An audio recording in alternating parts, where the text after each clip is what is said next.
If your job at a healthcare facility includes disinfecting against viruses, you know prevention is the best medicine, and maintaining healthy spaces starts with a healthy cleaning routine. Grainger's world-class supply chain helps ensure you have the quality products you need when you need them, from disinfectants and cleaning supplies to personal protective equipment, so you can help deliver a clean bill of health. Call 1-800-GRAINGER, click Grainger.com, or just stop by. Grainger, for the ones who get it done.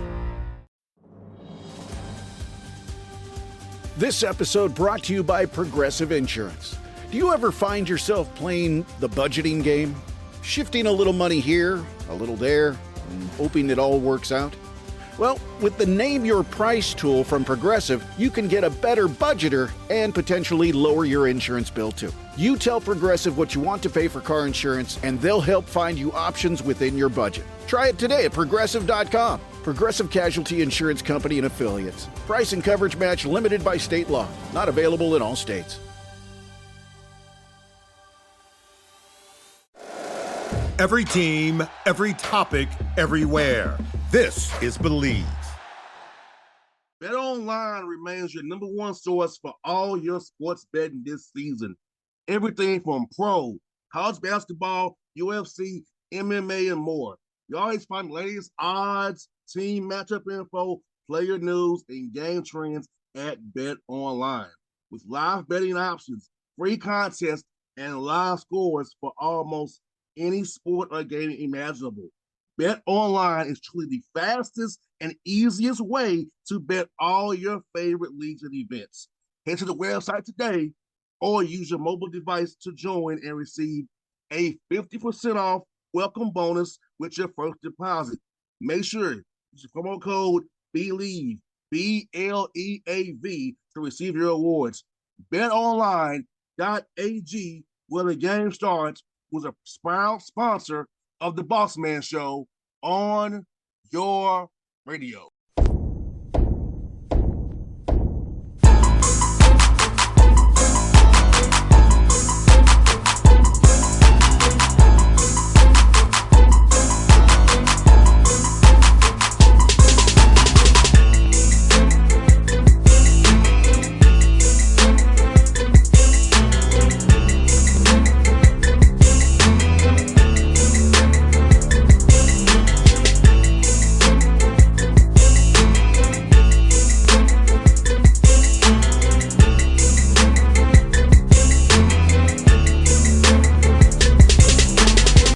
Folks, back on the Bossman Show. Forget friends, my brother from another up in DC, the DMV, Howard Bison, MEAC champions. He got their bleep done. I was in the bar watching it like crazy. It's my man, Kenny Blakeney. What up, bro?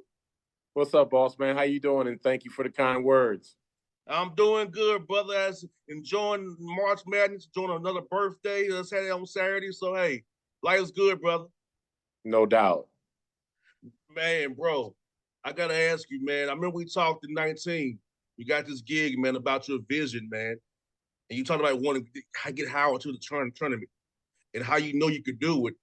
And you've done it, man. We talked about this 4 years ago. And look at you now, man. And you're fulfilling the vision you had when you took this job on, man. So talk about that, man, the journey, man. Yeah, boss man. Firstly, I appreciate you being allowing me to be on the show, and then happy early birthday, I guess, right? What are you, 21, 22? I wish. Almost 40. Well, you wear it well, man. You wear it well. No, it's been an interesting journey, right? I was the second to last Division I hire in the country, and not really having an opportunity to bring in the type of recruits that probably we would have had to bring in or would have liked to bring in. And not to say that the guys that we brought in were anything, because those guys have been amazing for us and have helped us win games. We had to do things a little differently, and we had to look at it with a vision. And with that vision, we understood that year one was going to be challenging because we did not want to compromise anything with trying to build and develop a culture in our program. So, going 4-29, if we don't go 4-29, we're not 22-12 today.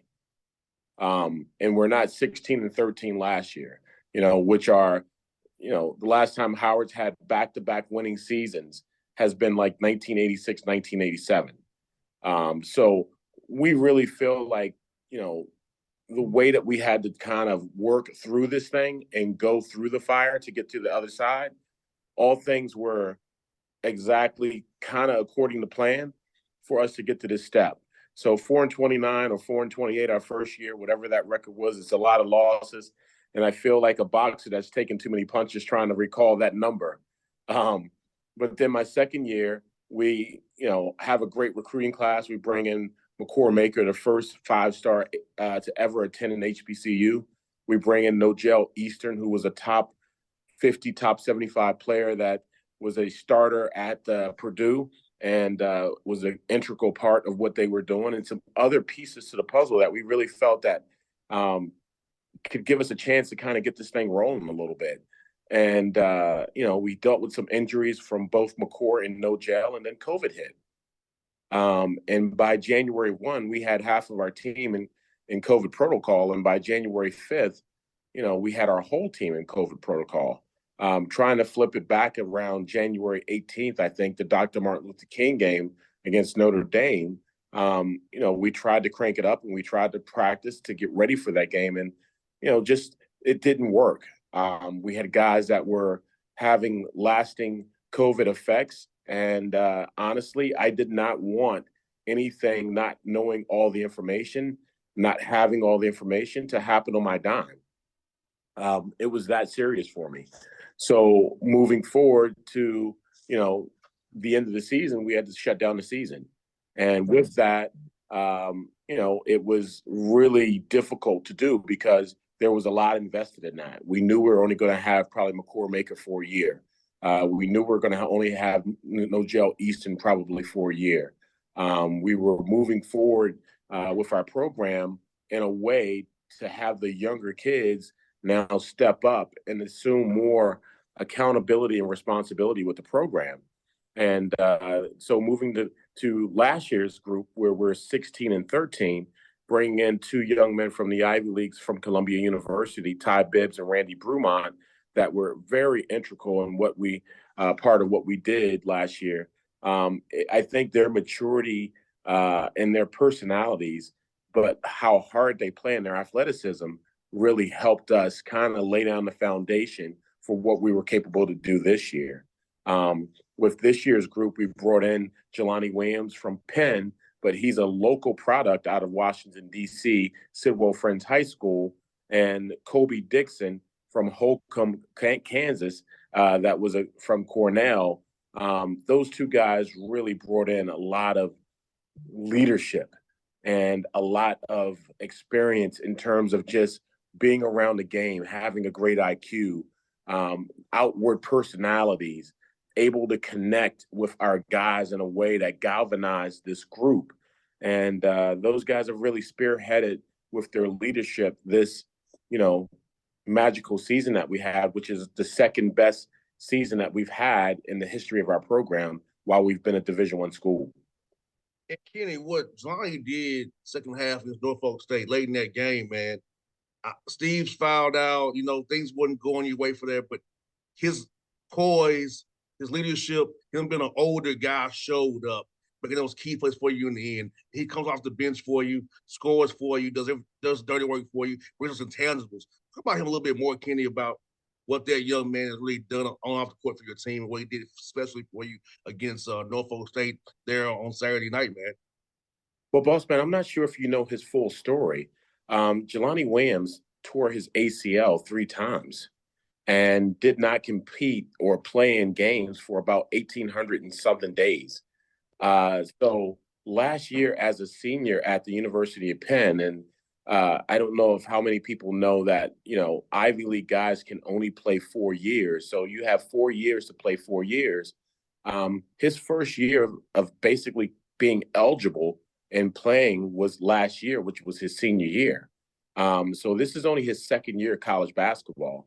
And to see him persevere and the resiliency that he's shown with I think all of the challenges that he's had physically with the ACL and the knees is remarkable.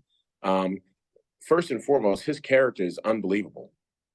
Like, hands down, one of the most impressive young men I've ever been around. And whatever he wants to do in life, and I say this with 100% sincerity, if he wants to be a senator, he can be a senator. If he wants to run for president, he can be a guy that is taken as a serious candidate for president. If he wants to be an NBA general manager, he can do that. He will find his path somewhere in leadership because he is that dynamic of a person. And for us, basketball wise, every big game that we've had this year, he's showed up and he's shown out. So I'm so happy for him because I know the challenges that he went through, not having a chance to be able to play for over 1,800 days, losing so much of his college experience. But to come now to Howard and I think embrace our university, our program, and our team is such a, I think, a feather in his cap of who he is as a person and the work that he's put in to get back to get healthy and who he is as a player.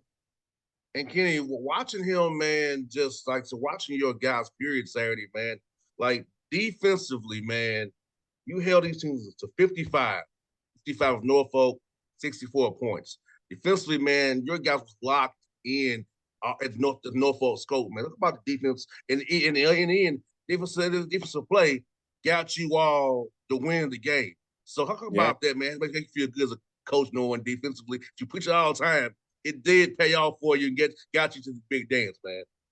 No doubt. And Bossman, I think, we started the second half and we weren't the defensive minded team that we had been for that whole 2-game period where you talked about we've held teams to 55 points in both of our first 2 games.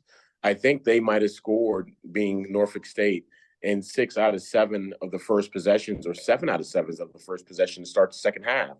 And that knocked us on our heels a little bit, that we didn't come out with a defensive-minded presence to maybe take that 6-point lead that we had at the end of halftime and kind of run that score up a little bit.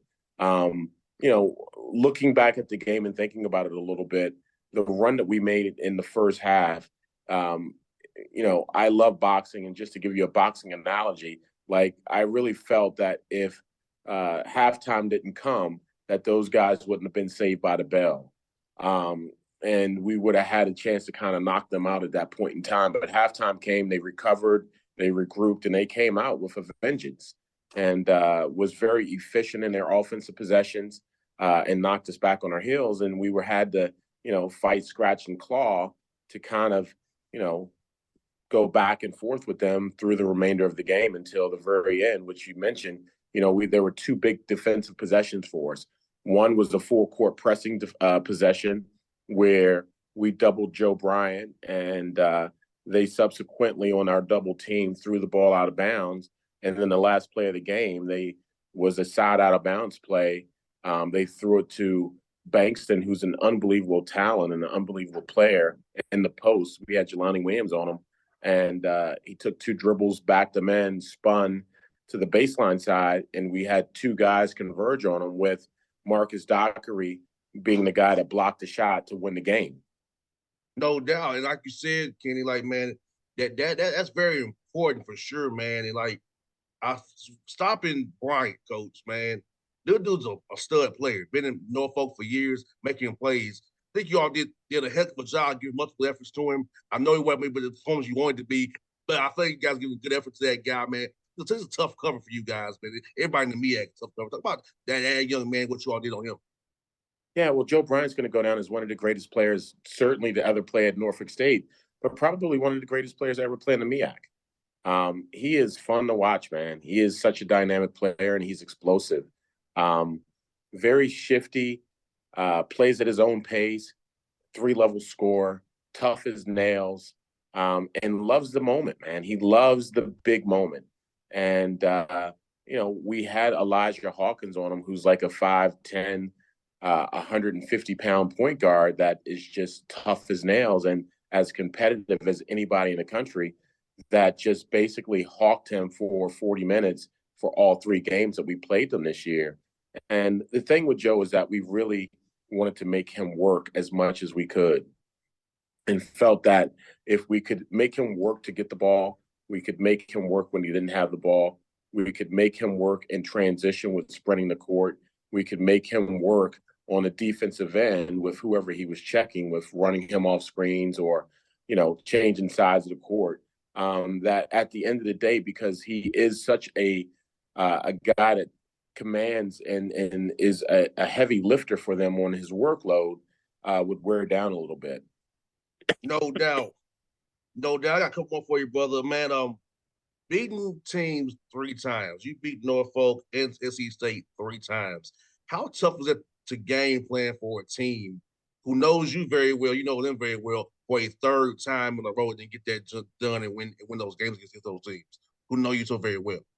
Yeah, our guys are just we've grown up. We're a very young team still.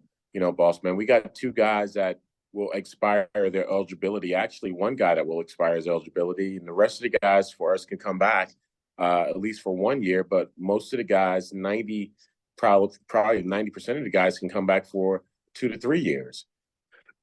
So, excuse me, we're really young and extremely talented. So, the analogy I give, and Bossman, this is more for Northeast kind of like people that understand that kind of region of basketball.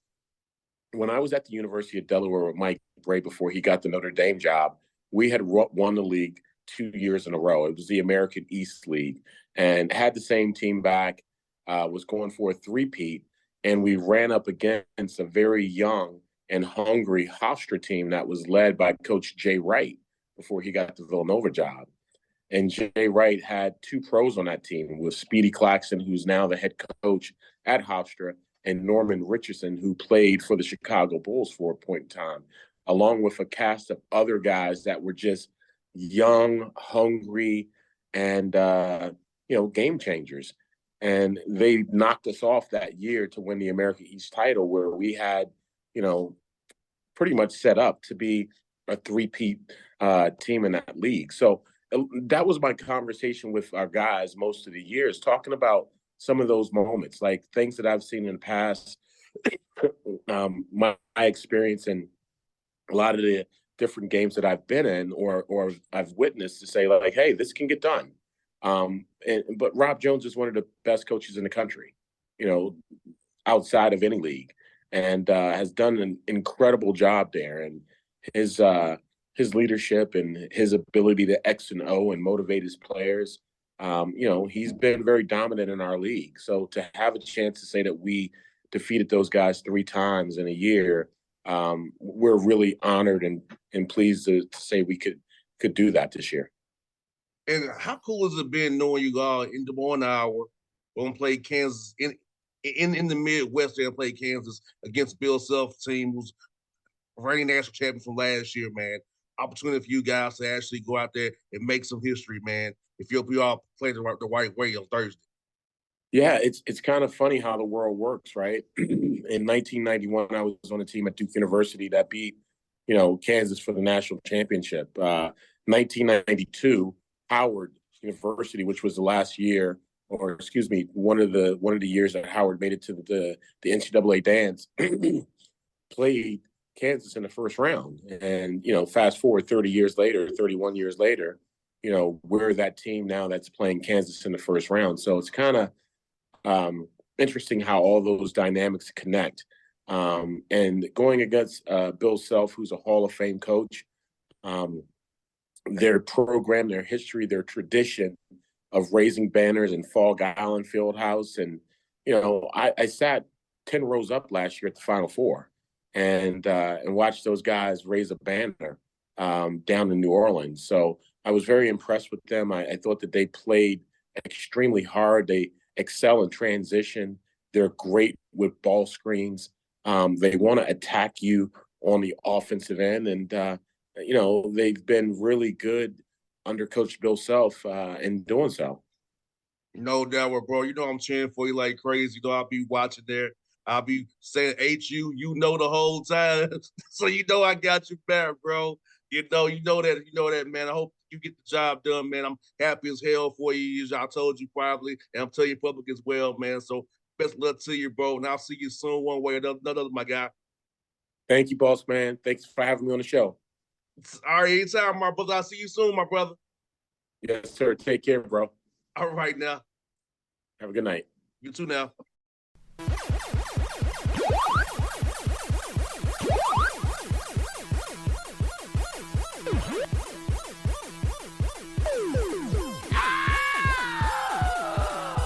BetOnline remains your number one source for all your sports betting this season. Everything from pro, college basketball, UFC, MMA, and more. You always find the latest odds, team matchup info, player news, and game trends at BetOnline. With live betting options, free contests, and live scores for almost any sport or game imaginable. BetOnline is truly the fastest and easiest way to bet all your favorite leagues and events. Head to the website today or use your mobile device to join and receive a 50% off welcome bonus with your first deposit. Make sure you use the promo code BELIEVE, BLEAV, to receive your awards.